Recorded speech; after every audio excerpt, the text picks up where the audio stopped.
हाथी के कई सुंदर नाम हैं, जैसे गज, हस्ती या गजेंद्र।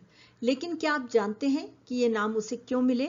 आज हम केवल शब्द ही नहीं सीखेंगे, बल्कि उनके अर्थ, उनकी विशेषता और उनके पीछे छिपे कारण भी जानेंगे। चलिए शुरू करते हैं। हाथी के पर्यायवाची शब्द, उनके अर्थ और उनके पीछे छिपे कारण इस प्रकार हैं। पहला शब्द है गज। गज का अर्थ होता है विशाल शरीर वाला। हाथी का शरीर बहुत बड़ा और भारी होता है, इसलिए उसे गज कहा जाता है। दूसरा है हस्ती। हस्ती का अर्थ होता है हाथी का संस्कृत नाम। संस्कृत भाषा और प्राचीन ग्रंथों में हाथी को हस्ती कहा गया है। कुंजर। कुंजर का अर्थ है वन में विचरण करने वाला।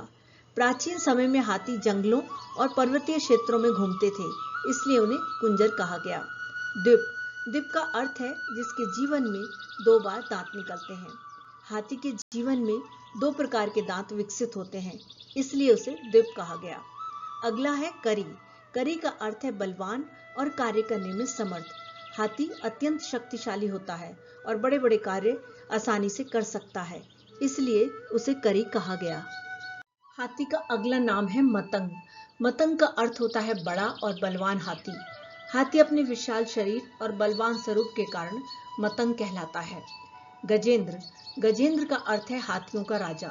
हाथियों में सबसे श्रेष्ठ और राजा के समान हाथी को गजेंद्र कहा जाता है। दंती। दंती का अर्थ है बड़े दांत वाला। हाथी के लंबे और मजबूत दांत उसकी विशेष पहचान है, इसलिए उसे दंती कहा जाता है। वारण। वारण का अर्थ होता है रोकने वाला। प्राचीन युद्धों में हाथी शत्रुओं का मार्ग रोकते थे, इसलिए उन्हें वारण कहा जाता है। मदगल। मदगल का अर्थ है मस्ती से युक्त। जब हाथी उत्साह और मस्ती में विशेष चाल से चलता है तो उसे मदगल कहा जाता है। तो ये थे हाथी के पर्यायवाची शब्द और वे विशेष गुण जिनके कारण उसे ये नाम मिले। शब्दों को केवल याद ना करें, उन्हें समझें भी।